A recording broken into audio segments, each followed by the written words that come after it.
David Carter wiped the sweat from his forehead, a smirk tugging at his lips. Earlier in the day, Head received a promotion to shift supervisor at Harris Industries, effective right away. The best part? He'd be on the night shift for the foreseeable future. While most people dreaded working nights, it was ideal for Evan. His daughter, Ava, was a senior in high school, deeply involved in sports and clubs. Working nights meant he could attend all her events without missing work. Having worked the night shift many times over the years, Evan had developed a solid routine for sleeping during the day, making it completely manageable. That's why he was crawling across roof trusses in his attic on a warm September afternoon. He'd been given Tuesday and Wednesday off with pay after being informed of the promotion, which gave him a chance to rest and get ready for his new role starting on Friday night. Evan had long planned to convert the space above his detached garage into a small apartment. It would become his sanctuary, a place where he could sleep undisturbed during the day, avoiding the usual interruptions that come with trying to sleep while the rest of the world is awake. Evan was running a cable to get internet access in his apartment since the Wi-Fi signal from the house didn't reach that far. He decided to place an extender at the end of the house attic nearest the garage, hoping it would provide a strong signal in his apartment. As he worked on uncoiling the wire along the attic, Evan heard faint sounds coming from inside the big house. It was early afternoon, so his wife Sarah should have been at work, and their daughter Ava was visiting Sarah's parents for a few days. The house should have been empty.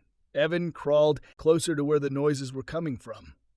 After moving about 10 feet, he realized the sounds were coming from his bedroom. Conversation became more distinct as Evan positioned himself over an old and used their vent in the ceiling. Sarah had complained the vent blew cold air on her at night, giving her neck aches. He had installed a new one as far from Sarah's side of the bed as possible, but hadn't bothered to remove the old vent, which would have required patching the hole. Evan had left it there, not connected to any ductwork. He gently lifted the fiberglass insulation covering the attic floor and slowly uncovered the vent. His heart dropped when he saw his wife of 17 years moving under a skinny man with a ridiculously pale rear end. As much as it hurt, Evan couldn't look away. It was like watching a car crash one that had once been his marriage. The couple had been grunting for a few minutes before Evan's brain finally caught up with what his eyes were seeing. He set his phone to video and carefully placed it on the vent so the camera had a clear view of his marital bed. "Love how snug you are," said the guide between Sarah's legs. "Does your husband ever tap this great a steak, or is he mooring to chicken nuggets?" "I've asked you not to mention Evan," Sarah protested, though it sounded weak to Evan's ears. "This isn't about him. He's a good lover and a great father." "Yeah, sure he is. I'm about to drop a big load inside you right here in his bed. Yet you say you're happy with how he treats you. What's wrong with this picture?" "I don't know why I'll let you talk me into doing this here, right there. There's no chance of being caught at your place, and going to explode," moaned Sarah. The man covering Sarah suddenly tensed up. The couple became very still for a moment, before the guy rolled off her. "See how intense it is when you take risks?" asked Sarah's lover. "Doing it at my place is fine, but screwing you in your marital bed takes it to another level." Evan recognized the man once he flipped onto his back after finishing. It was Brian Evans, a driver for the logistics company where both he and Sarah worked, had recently divorced, and had a son in Ava's class. "That sounds terrible," Sarah replied, though without any real conviction. "You just wanted to do it in my bed because it turns you on to think you're getting one over on Evan. You act like this is some sort of contest." "It is a contest, at least for men," Derek chuckled softly. "You're a sexy woman, and the sex is great, but knowing you're married and I'm screwing you in your husband's bed makes me the winner. It feels incredible. It wouldn't feel so great if Evan caught us here. I don't know why I agreed to this, but it won't happen again. And worried he'll find out. It would ruin my marriage," Sarah admitted. "Let's make a deal," suggested Derek. "As long as you keep him out of your bed, I want Push to do it here again. But once he gets between your legs, we'll have to come back so I can reclaim my place as top dog. I'm not going to refuse Evan. He's my husband. I can't just shut him out and expect him to be okay with it," Sarah reasoned. He's a man and wants sex regularly. Do what you have to, but remember, he'll be back in this bed as soon as possible. If he screws you, maybe IT'll turn you on as much as it does me, Derek replied. Evan had parked his car inside his detached garage out of sight. Sarah had no idea he was home and certainly didn't know he was listening to her conversation. His face was drenched in sweat, which dripped steadily onto the insulation covering the attic floor. He forced himself not to vomit, knowing how hard it would be to clean up and how awful it would make the attic smell. He remained still as he listened to the couple get dressed and leave. As he made his way back to the ladder, Evan thought about what he had just learned. Some slimy jerk was screwing his wife, and she was even planning to withhold sex from him to keep this guy happy. Evan managed a grim smile as he decided that Sarah wouldn't have any trouble keeping him out of her bed, because she would never have his body inside her again. He mulled over his situation while taking a shower, and quickly made some decisions. He wouldn't let Sarah know he was aware of her infidelity.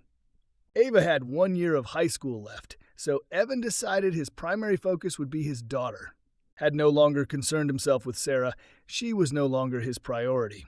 Why should he care about her when she clearly held him in contempt?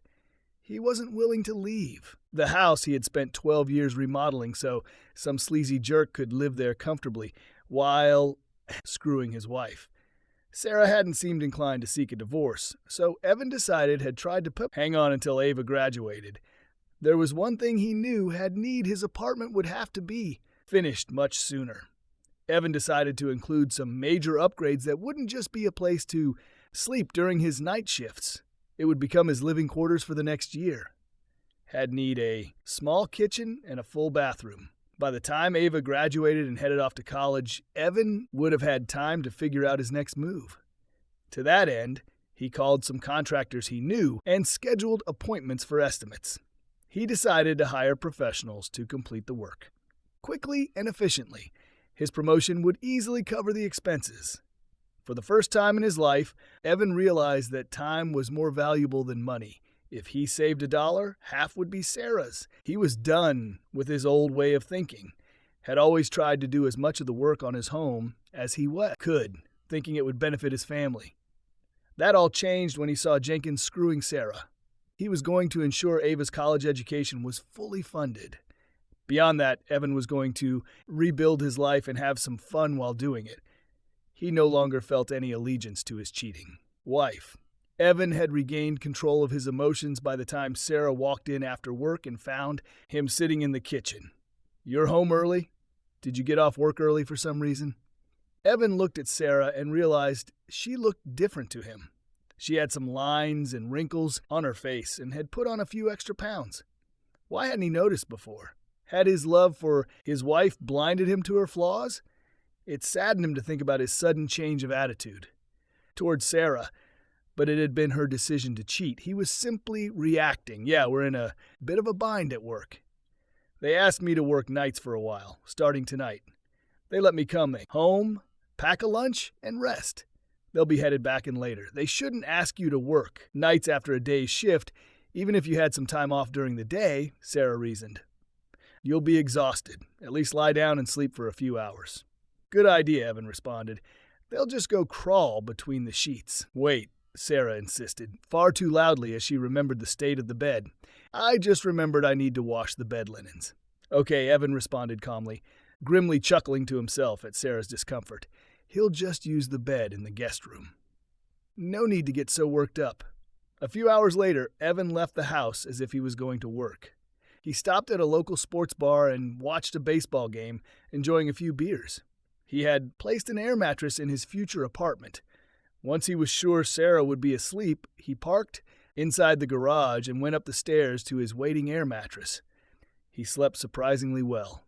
One of the contractors Evan interviewed the next day was between projects and offered a great price if Evan would agree to start immediately.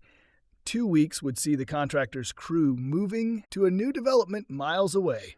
Evan agreed and signed the contract for the work to begin Monday morning.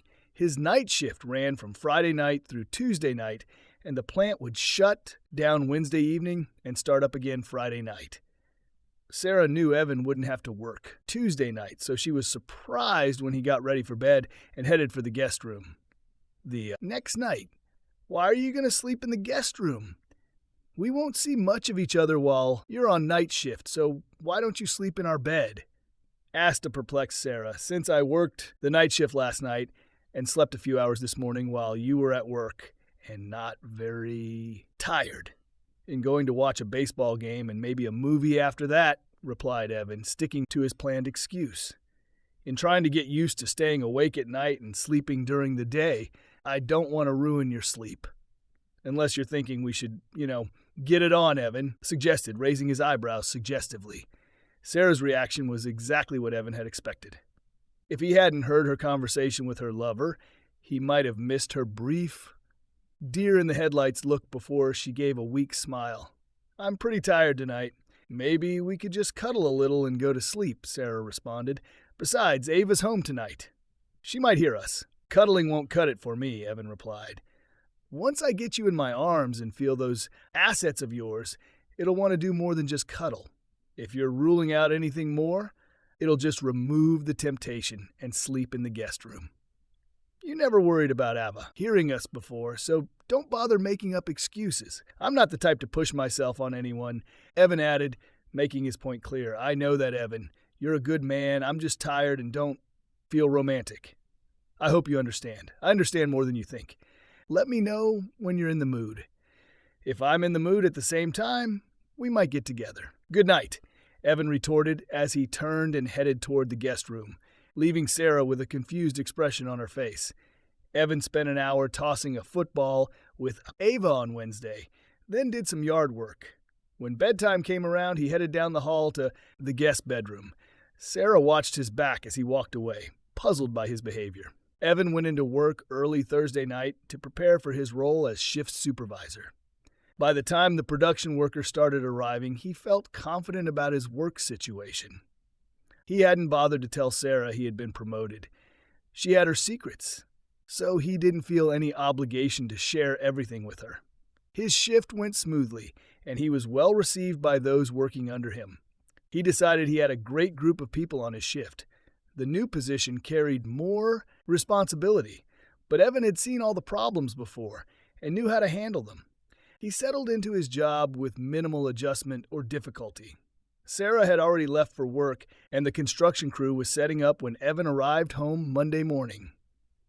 He spoke briefly with the job foreman to ensure they were on the same page, then went inside and fell asleep immediately. However, he was awakened several times by the loud noises from the crew working on his apartment, and once by the ringing phone. Cursing himself for forgetting to turn off the ringer on the landline in the guest room, Evan answered with a groggy hello. "I'm sorry, Evan, did I wake you up?" asked his mother-in-law, Martha. "Is that why you called?" snapped Evan, annoyed. "To find out if I was sleeping?" "No need to get an attitude," responded Martha. "I just wanted you to know that George and I heard you're on the night shift, and we won't be disturbing you. If you need us to do anything for Ava while you're resting, just let us know." Evan hung up without responding. As he unplugged the phone from the wall, he considered just how thoughtless people could be. It took a few minutes, but he eventually fell back asleep. The construction crew finished their work in less than a week. Evan marveled at how the contractor had completed the entire remodeling project in 4 days. It would have taken him 4 months. When he woke up Saturday afternoon, he drove to a furniture store and ordered a king-size bed, a small kitchen table with 4 chairs, and a small sofa. Next, he went to an appliance dealer and selected a large flat-screen TV, a refrigerator, an oven, and a microwave. By Monday afternoon, his bachelor pad, as Evan thought of it, would be ready for him to move into full-time. He chuckled at how perplexed Sarah had been when she came home from work Monday to find a crew of men bustling around the detached garage. She approached Evan as he was chatting with the job foreman and insisted on a private conversation. "I have them finishing an apartment over the garage," Evan revealed. "I want a place where I can sleep during the day without people barging in or calling. I'm having a double insulated to minimize noise. There won't even be a landline. Since I'll be working nights for some time, I figured it would be a huge benefit to have a place where I can rest without putting you and Av out. You won't even know I'm around, not know you're around. Sarah repeated. You're my husband and Ave's father. We're supposed to know you're around. They'll be going to Ave's soccer practices and games. They'll bring her home afterward, so she and I will spend plenty of time together. Don't worry about that. We'll all still have dinner together. I told you a few days ago to let me know when you were in the mood for some special attention, but you haven't taken me up on my offer yet. Are you asking me to scratch that itch tonight? You're being such a jerk. Husbands are expected to do more than just screw their wives when they feel like it.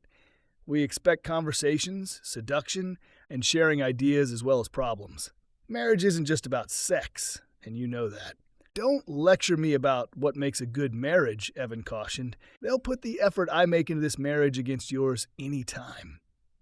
This setup will work fine. All you need to do is let me know when you want me in your bed. If not some damn cow that needs or wants servicing, Sarah snapped, you won't be doing any servicing until you make a sincere apology. They'll want a nice evening out at a good restaurant along with that apology.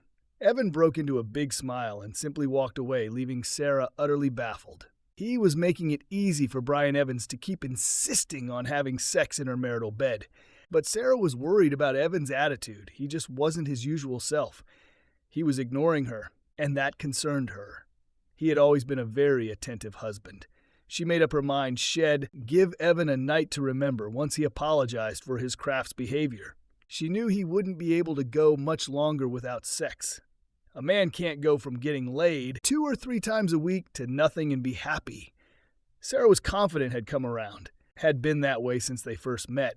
He was far too young to lose interest in sex. Evan had completely moved into his new apartment by the following Thursday. The coming weekend would give him 3 nights off due to the long weekend. Ava's senior year would start the following Monday. How would you two like to go to a Mavericks game this weekend? Evan asked at dinner on Wednesday. They're playing the Wildcats and fighting for the championship. It should be a great series, seriously. That would be amazing. Thanks, Dad, Ava gushed. You know I'm not into baseball that much, Sarah grumbled. They'll pass on that offer. They'll find something to do around the house. I bet you will, Evan muttered under his breath, loud enough for Sarah to hear. It's settled. Ava and I will go to the Saturday night game. Wow, I can't wait to tell Chloe about this, Ava exclaimed. She'll be so jealous. She's a big Wildcats fan. Her family used to live in Northview. Why don't you invite her along? Evan suggested. Baseball's more fun when you watch it with friends, especially when they're fans. They'll call her right now. Thanks, Dad. Ava replied excitedly as she rushed off to get her phone. You certainly made Ava's day, Sarah observed. Baseball is a great way to bond with the kids. Chloe's a nice, polite girl. Chloe? Her real name is Chloe? Evan asked, shaking his head. No wonder she has a nickname. What kind of parent names a girl Chloe unless they hate her or something? Ava told me Chloe's father died of a brain aneurysm 2 years ago. Sarah continued, ignoring her husband's comment. She and her mom moved here this summer to be closer to her grandparents. They're older and in failing health. They'll just call her Chloe and pretend I never heard her real name, Evan declared just as Ava rushed back into the room. Chloe's mom said she can go. Ava announced, almost skitty with excitement, this is going to be awesome. Saturday afternoon, Evan pulled his car into the driveway of a nice ranch house in a good neighborhood. Before he could even stop, Chloe was racing out the door. She jumped in next to Ava as soon as the car was safely parked. Mr. Larson, Mom says she wants to meet you before we leave. I guess she wants to make sure you're not some kind of serial killer or something, Chloe offered, looking slightly embarrassed. Sorry about that. No problem, Evan replied as he climbed out of the car, walked to the house, and rang the bell. A slender, rather plain woman about Evan's age opened the door. With a quick glance, Evan noticed her legs were her best feature strong and perfectly shaped. Her casual shorts showed off a lot of them. Her stomach was flat and her chest was modest, barely pushing her top away from her body. My legs look pretty good compared to the rest of me. Don't you think? Chloe's mom asked, much to Evan's chagrin. Well, yeah, Evan stammered once he saw the grin on the woman's face. You've got a great pair of legs. Do you think I should let my daughter go to a baseball game with a man who checks out every woman he sees? The woman challenged, still smiling and trying to raise a gentleman. Evan saw the laughter in the woman's eyes and decided to play along. What you're really asking is whether you should let your daughter go anywhere with a man who thinks appreciating women is one of life's great pleasures. Evan replied with a grin. She needs to learn how to do it right. It'll show her what to look for and how to be discreet. I certainly hope you'll be less obvious during these life lessons you're going to give my daughter, the woman countered, still smiling. The first thing you'll teach her is to smack anyone who calls her Chloe, except her mom. Of course, Evan joked. I see my daughter is going to learn to be violent with people who use her, give a name, and how to appreciate men's legs. Does that about cover it? The woman teased. Not even close, Evan responded. It'll show her the fine art of judging guys, bums, and chests without being too obvious. It's important she gets a well-rounded education and doesn't focus solely on one attribute. That's a relief, Chloe's mom replied, gaining even more respect from Evan. Have a great time, and be sure Chloe calls if you're going to be late. My name's Laura, by the way. Seriously, Laura, what do your friends call you? Evan asked. Oh, for my male friends, I answer to Kitten, Raven, Candy, or Bubbles. My girlfriends call me Laura, she replied with a straight face. Sounds good to me. Evan, we're going to be friends, so we'll call you Kitten. I kind of like that name. Why am I not surprised? Laura replied before breaking into a hearty laugh. Chloe can go with you anytime. I love your sense of humor. Ava is a very polite young lady, so I was pretty sure her parents would be fine. Thanks for inviting her to the game. We're a baseball family. I used to go to as many Wildcats games as I could. My father even played in the minor leagues before I was born. He was pretty good. Just not quite good enough, Laura added. Chloe's a great kid, so it's no problem. He'll keep an eye on her and make sure she gets back home. In one piece, Kitten. Have a nice day. Is that nickname gonna stick? I was joking, Laura protested. You'll always be Kitten to me. Evan replied as he turned and headed back to the car. Evan had a relaxing day at the game. Chloe managed to catch a foul ball. Both girls ate too many hot dogs and drank too much soda. They fell asleep in the back seat of the car before Evan even managed to exit the parking lot. When they reached Chloe's home, Evan gently shook the girl awake and escorted the sleepy teen to her front door, where Laura met them with a beaming smile. She may have had too many hot dogs and sodas, Evan admitted. Of course she did. She was at a ball game, Laura replied. Thanks so much for taking her and bringing her back safely. It was my pleasure. Chloe's a great kid, Kitten. He'll see you at the next game.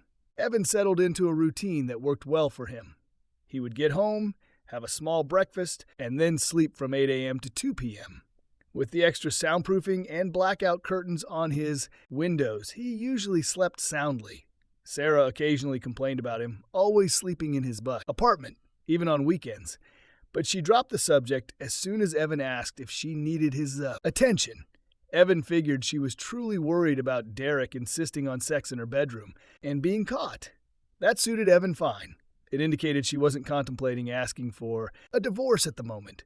His goal of staying married until Ava graduated high school seemed within reach. Because he was a supervisor and getting less exercise, Evan bought a home gym, a machine that was advertised as giving a complete body workout. To his pleasant surprise, it performed as advertised as long as he used it diligently. He attended all of Ava's soccer practices, and soon the coach had him working with a few of the kids off to the side while the coach ran drills with another group of players. Ava was a pretty good player and showing signs of improvement, but Chloe was the real surprise to Evan. At the start of the season, she showed some talent, but was tentative and timid.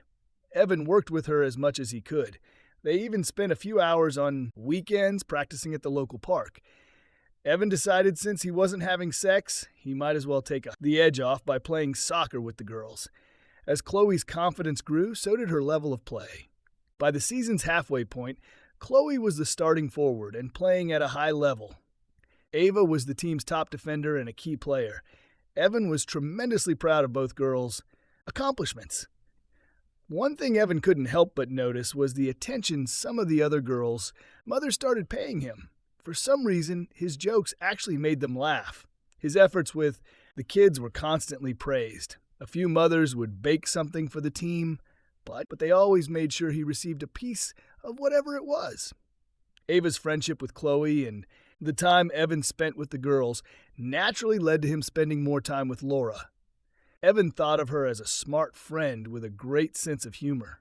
He decided to ask Laura if she had noticed the increased interest the mothers were showing him. "I might be off base here, but I have to ask you something personal," Evan began. "Almost they'd be cup," Laura responded quickly. "What? I don't get it," Evan admitted, when men preface a question to a lady by saying, "It's personal." "Aren't they usually going to ask her about her brow size?" Laura teased. "Well, yeah, that's usually true," Evan chuckled. "But in this case, I was going to ask if you've noticed some of the mothers treating me differently the last few weeks. Do you think they seem a little friendlier lately?" "Well, aren't you Mr. Observant?" Laura retorted. "You really don't know what's going on, do you?" "I do need more information about the what you're referring to before I could answer that." Evan mused. "I understand the offside rule. I know you never make the first or last out of an inning at third base. You're not talking about those sports axioms, are you?" "No, I was talking about the unwritten rule of never running up the score when you have a big lead," Laura quipped before becoming more serious.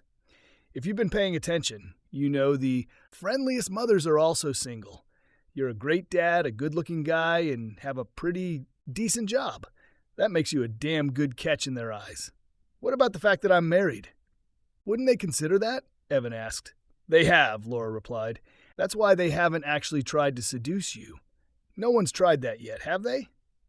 "No one trying to seduce me has ever been a problem," Evan said. "And married. So I obviously can't be a good catch for anyone. Evan, I hate to be the one to tell you this, but we're friends, so it falls on me. The mothers all know your wife is cheating on you.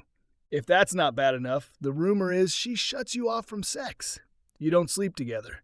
And it's a foregone conclusion you'll become a free agent soon. These women want to sign you up for their team as soon as you're available." Evan was stunned by Laura's revelation. How could so many people know his personal situation? Who would possibly know about his sex life or lack thereof? Then it hit him. Sarah must have told that scumbag they weren't sleeping together. And he bragged about it to someone. That miserable piece of trash. "Are you referring to your wife or her lover?" Laura asked, trying to lighten the mood. "You don't seem all that surprised by the rumors. Did you already suspect Sarah was cheating?" "No, I never suspected," Evan replied. "You had no idea at all?" Laura asked, disbelief evident in her voice. "I knew she was cheating. I just never suspected it," Evan responded. "You're losing me here. How could you know it without suspecting it?" Laura asked, confused. "It's pretty simple. I never suspected a damn thing until the moment I caught Jenkins banging Sarah in our bed. I went from having no clue she was cheating to certain in the space of a few seconds. I totally skipped the part where I was suspicious. That revelation raises more questions than it answers," Laura stated, still puzzled. "You saw them doing this dirty, yet you're still married and not in jail. You're not a swinger, are you? Or a guy who likes to watch? Please don't be one of those creeps." "If not, don't worry about that," Evan assured her. "I decided to adjust my priorities. Spending quality time with Ava and not being a part-time dad became my main objective. Living with Sarah rather than divorcing her seemed like the best way to achieve that. I started working nights, and that's always been tough on our sex life. I built a nice apartment over my detached garage, and I lived there. I told Sarah it was so I could sleep during the day without being disturbed. She wasn't happy about the sleeping arrangements, but Jenkins told her every time she had sex with me, had insists on banging her in our bed. That seemed to worry her, but not enough to stop screwing him. She thinks her affair is a secret and wants to keep it that way. I didn't tell her, but I won't be having sex with her again for any reason. I went to the clinic and got tested for STDs, in clean. I want to keep it that way." "You're serious? You heard her talk about him like that, and you still stayed? How can she treat a guy like you so badly? What a jerk that guy is," Laura fumed. "All the single moms think you're a great catch. I think you might have an inflated opinion of my desirability. I've never been the movie star type. I do have a good job, so that might make me look better to some of the more desperate women," Evan offered. "Are you kidding? Look how handsome you are. You have a wonderful smile," Laura pointed out. "You're strong, kind, smart, and great with kids. If I weren't so plain-looking and flat-chested, I'd have already tossed my hat into the ring along with my padded bra. I think ID better shut the DA hell up, Evan replied. Thanks for being a good enough friend to tell me what people are saying and thinking. I didn't realize everyone knew I'm a cuckold. It's pretty embarrassing. I can't even keep my own wife happy. I'm a world-class loser. You're a good man who wants to be a good father. To his daughter, you're strong enough to endure this so you can have a great relationship with Ava. Chloe thinks you're pretty cool too. Who? Evan asked, feigning ignorance. You must be feeling better if you can tease me about Chloe's name. Laura observed with a smile. Kitten, you're a great friend. You've kept me from getting my head stuck too far up my own, but I just hope Ava doesn't find out. That horse has either left the barn or is getting damn close. Laura revealed. Chloe says Ava knows things aren't right at home. You pretty much avoid her mother. She's bound to hear something when so many people know about it. You know what worries me?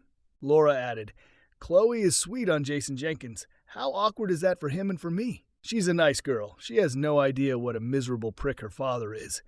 And just glad Ava isn't the one interested in Jason, Evan stated. What a mess that would be. I should be happy for small favors.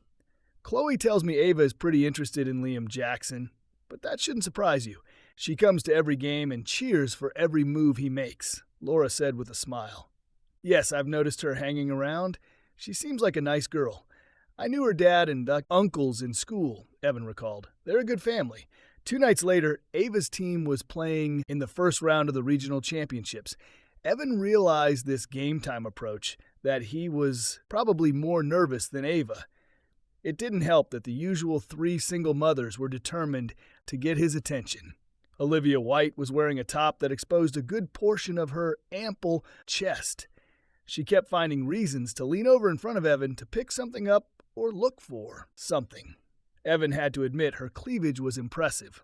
Rachel Green kept her chest covered and but with a very tight and form-fitting sweater.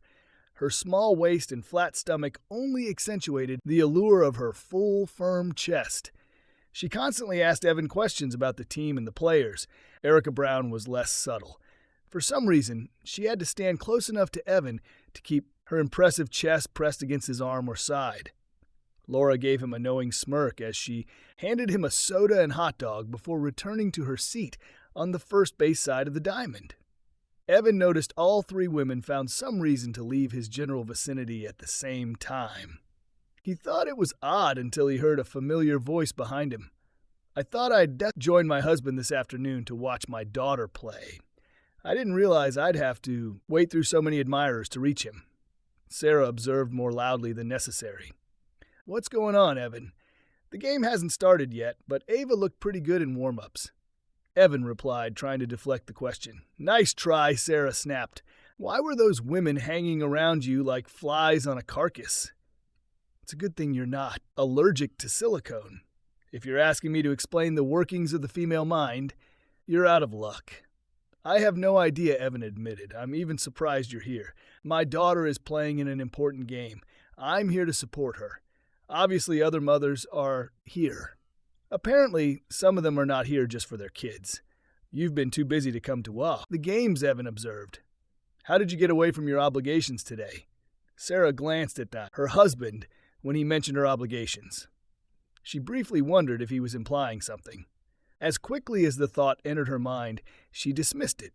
If he had any suspicions, he would have been much angrier and far more confrontational. One thing she knew about Evan was that he would never tolerate her cheating. If he knew, he would have let her know in a very obvious way. I made time. This game is important for Ava, which makes it important for me. I've hardly seen you since you went on the night shift, so I thought it would be nice to spend some time together cheering for Ava, Sarah reasoned.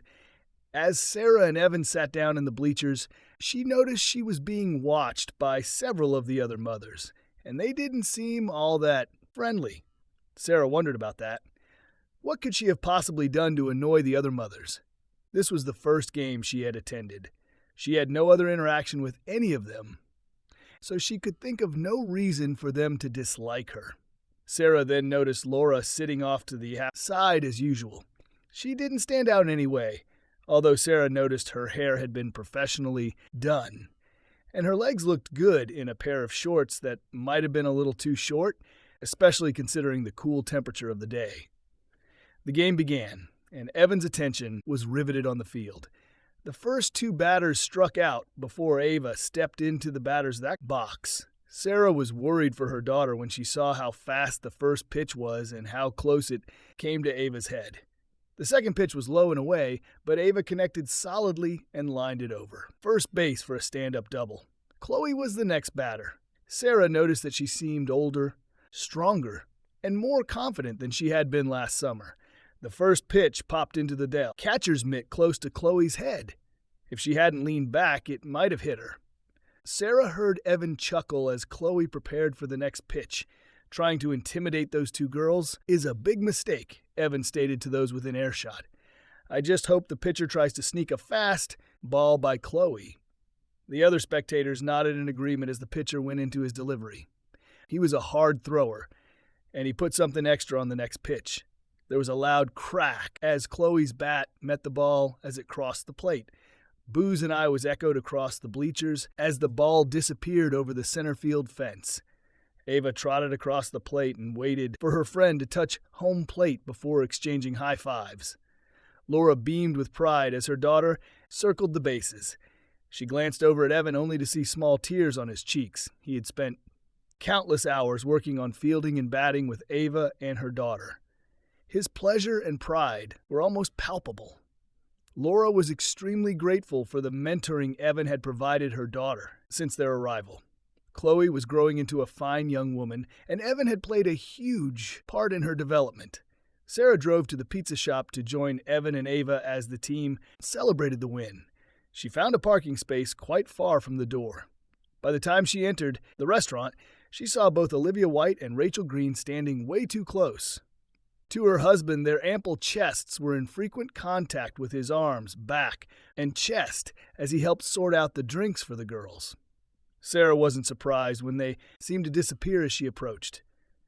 It caused her to mentally replay a conversation she had weeks prior with her lover, Brian Evans.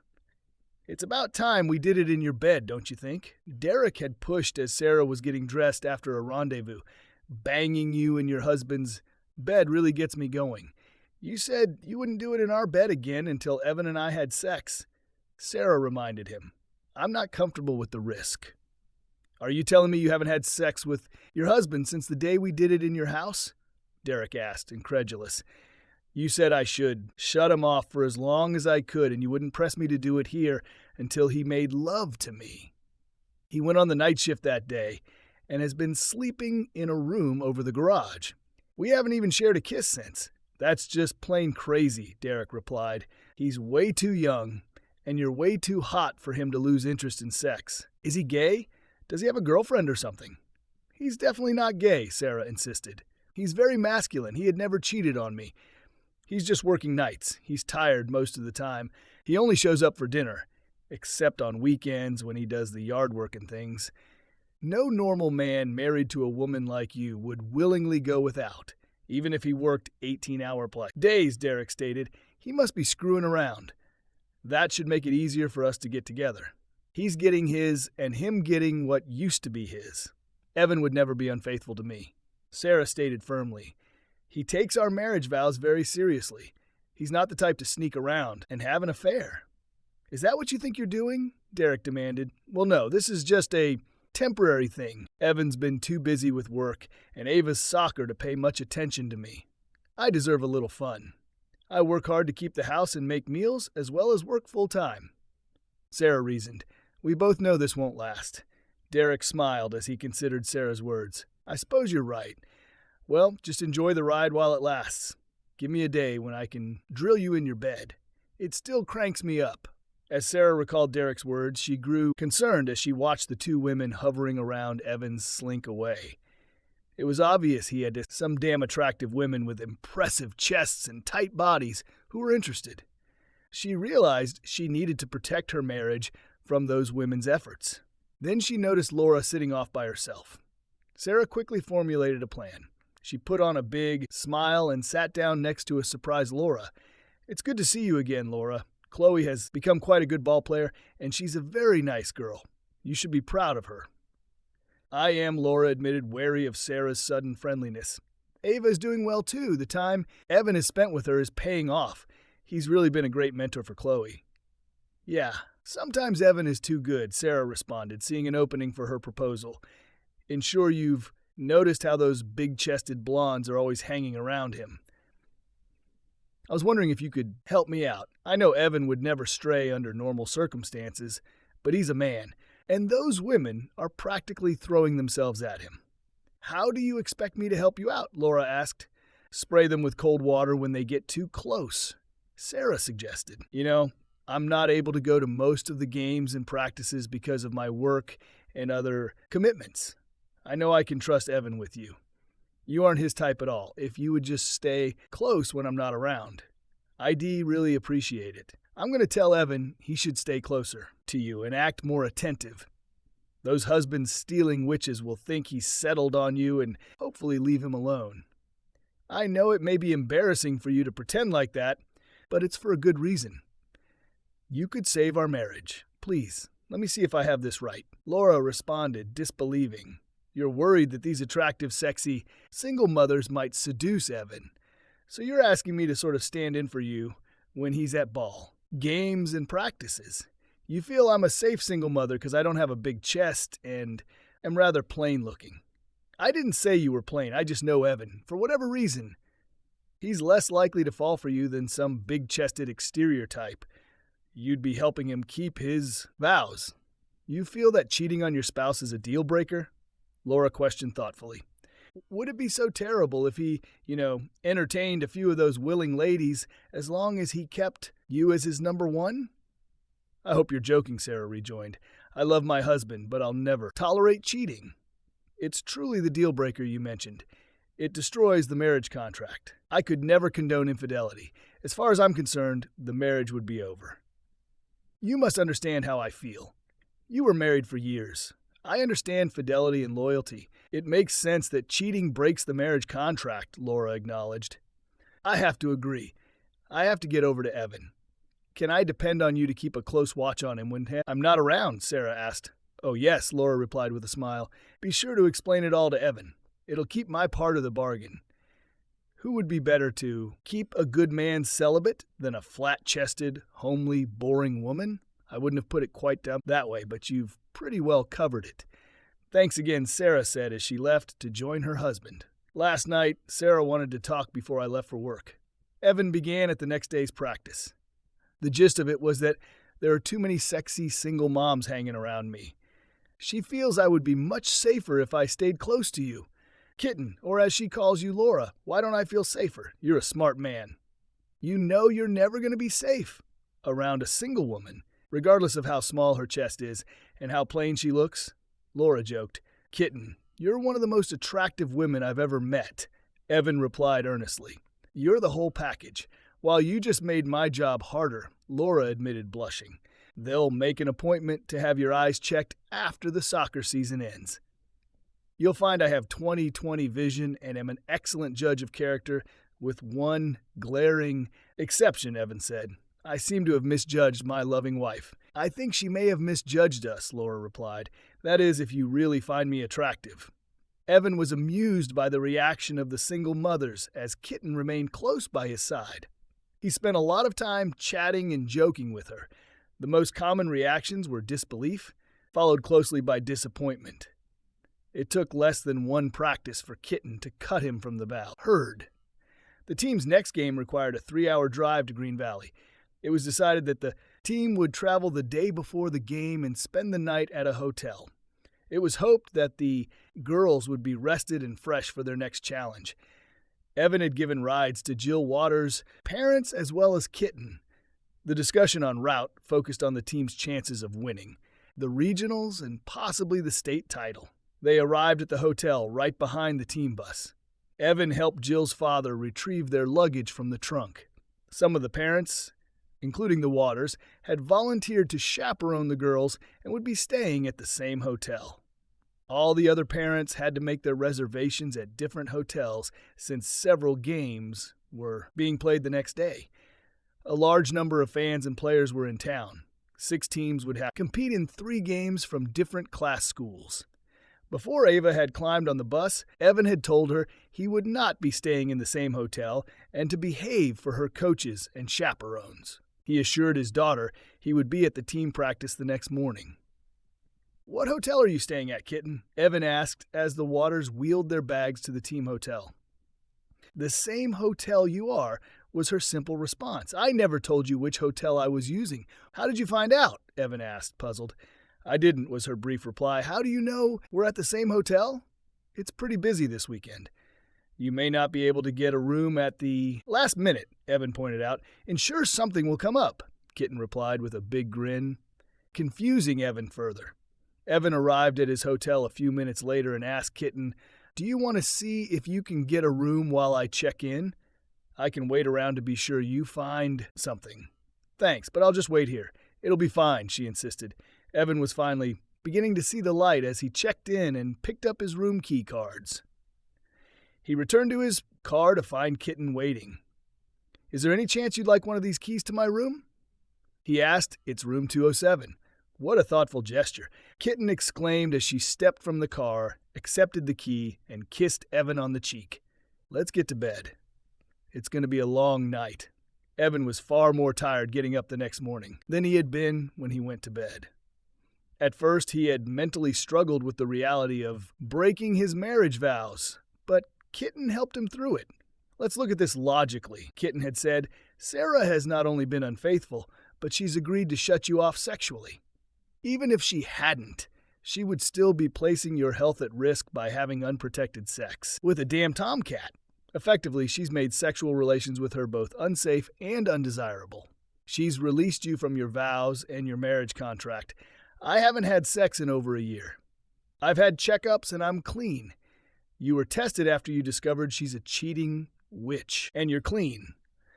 I went on the pill over a month ago in hopes of hooking up with you.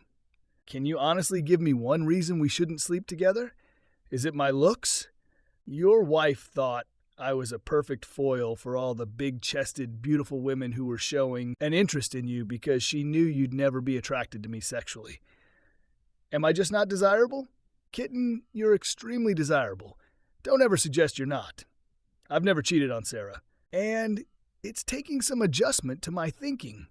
But you've made a great case for us getting together.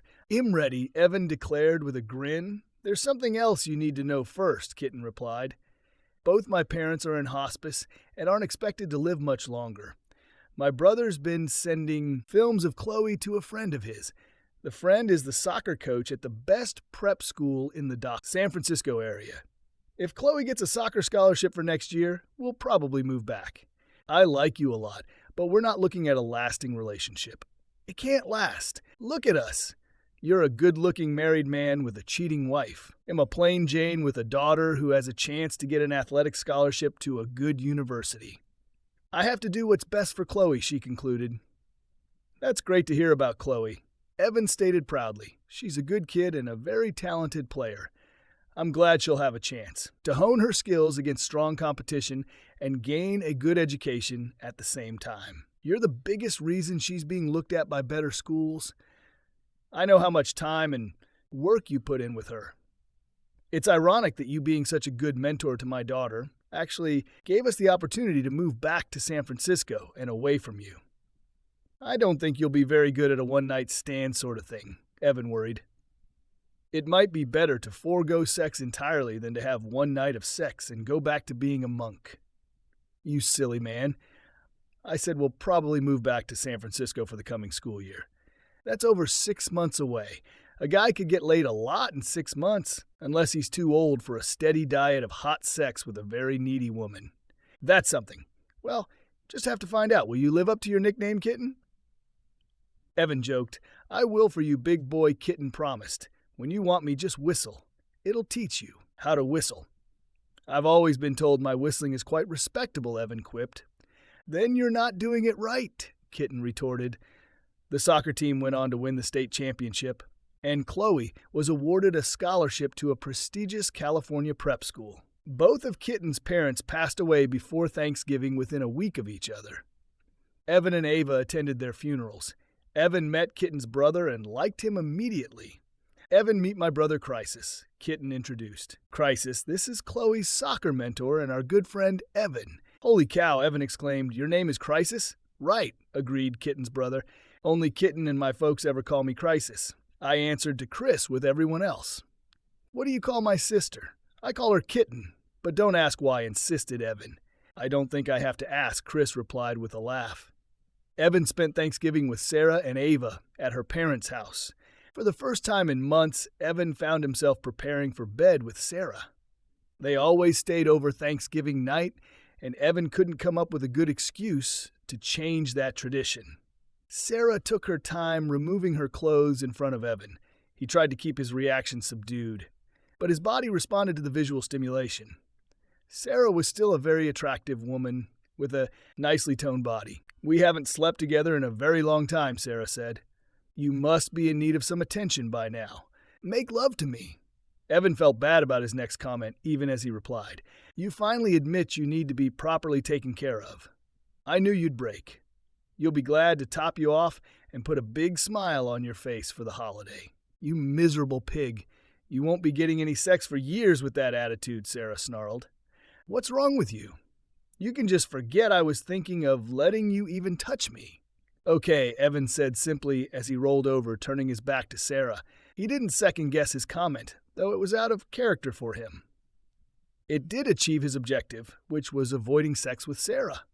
Evan did regret, however, that his marriage had deteriorated to its current state. Sarah lay next to him, worried about Evan's snide comment, making sleep difficult. She wondered if he knew about her affair, or if he was just being miserable because they hadn't been having sex lately. She decided she would have to discuss it with Derek. He needed to forget about having sex with her in her marital bed. That demand had caused her to avoid and deny her husband, which could eventually make him suspicious. It could ruin her marriage. Evan had a routine he followed when working the night shift. He would go home, eat a small breakfast, and go to bed by 8 a.m. Often he would be awakened around 2 p.m. by Kitten slipping into bed next to him. They would make love for an hour before she would leave to be home when Chloe returned from school. Soccer was done for the season, which allowed Evan to be showered and ready when Ava returned home from school. Evan would often catch a nap in the evening before going to work. All in all, it worked well for Evan and Kitten. One night in early December, Evan received a call from Ava shortly after arriving at work. "Dad, Chloe and I are out with Jake and Olivia in Chloe's car. You said we could be out until midnight because there is no school tomorrow. We have a problem. Chloe was driving her mom's car, and we have a flat tire. There's no spare in the trunk. We're stranded on Birch Avenue and am kind of worried. I see a few guys down by the arcade looking this way. You're broke down on goddamn Birch Avenue by the damn arcade?" Evan cursed. "We'll discuss this later. Is Chloe driving that Tesla?" "Yeah, it's a 2019 Tesla." Ava replied quickly. "They'll find a wheel and tire that'll fit it and be right there. Keep your doors locked and call the cops if you have any trouble. Take care of those girls." Evan dropped his phone in his pocket and strode onto the production floor. He quickly found the man he needed. "Steve, you still drive that Tesla, don't you?" Evan asked a bearded man running a forklift. "I need a mounted tire that fits your car, and I need it right now." As Evan spoke to Steve, another thought came to him when Patrick King walked by. Jack was Olivia's uncle. His younger sister was Olivia's mother.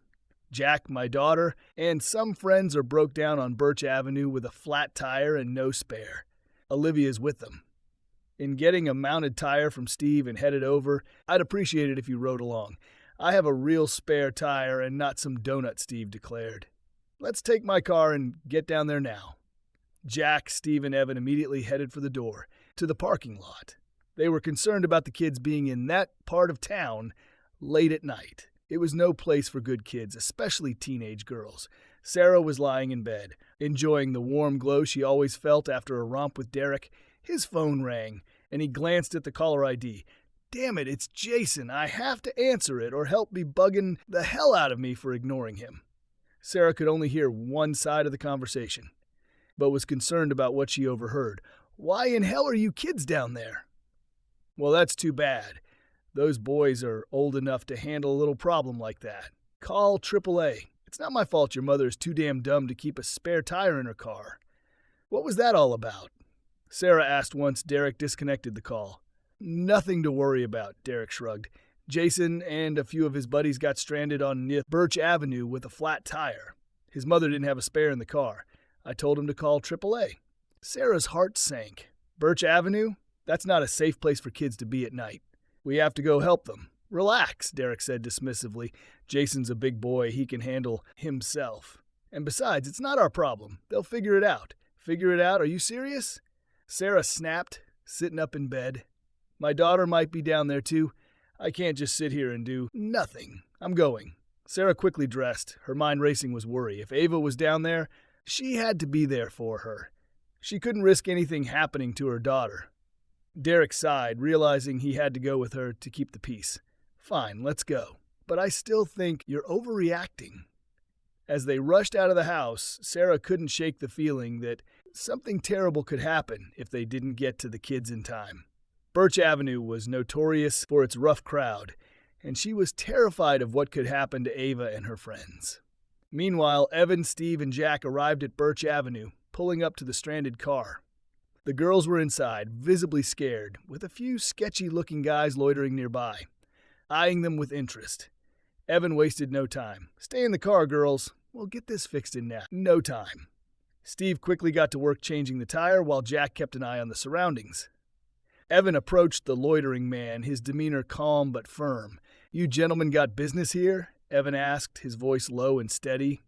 One of the men smirked. Just hanging out, man. No harm. Well, you're hanging out too close to my daughter and her friends. I'd appreciate it if you moved along. The man's smirk faded as he recognized the seriousness in Evan's tone. With a glance at his buddies, he nodded. Yeah, sure, no problem. They backed off, moving down the street, and Evan turned his attention back to the girls. You're all safe now. Steve's almost done with the tire. Ava opened the car door and ran to her father, throwing her arms around him. Dad, thank you so much. I was so scared. Evan hugged her tightly, his relief palpable. It's okay, sweetheart. You're safe now. Let's get you all home. Just as they were finishing up, Sarah and Derek arrived. Sarah jumped out of the car, rushing over to Ava. Oh my God, Ava, are you okay? Ava nodded, still holding on to her father. Yeah, Mom. Dad and his friends got here just in time. Sarah's eyes met Evan's, a mixture of relief and guilt flashing across her face. Thank you, Evan. I didn't know what to do. Evan simply nodded. It's done. Let's get these kids home. The drive back was silent, the tension between Sarah and Evan palpable. Derek, sensing the awkwardness, kept to himself, not wanting to make things worse. When they finally arrived home, Sarah tried to talk to Evan, but he brushed her off. Well, talk later, I'm tired. He headed to his apartment above the garage, leaving Sarah standing there, feeling the weight of her actions. She knew she had crossed the line, and now she was facing the consequences. Evan lay on his bed, staring at the ceiling, thinking about the night's events. He had protected his daughter, but the damage to his marriage felt irreparable. He knew he couldn't go on like this forever. Something had to change. The next day, Evan made a decision. He called his lawyer and set up an appointment. It was time to plan his next move. He couldn't continue living a lie, pretending everything was okay. His marriage was over, and it was time to take the necessary steps to end it. As he hung up the phone, a sense of calm washed over him. It was time to move on for his sake and for Ava's. He wasn't going to let Sarah's betrayal define his life. He was done being the victim. It was time to take control of his future. And that's how Evan decided to take control of his future, focusing on himself and his daughter. The end of his marriage marked the start of a new chapter. What would you do in his place? Let us know in the comments. Don't forget to like, subscribe, and hit the bell for more.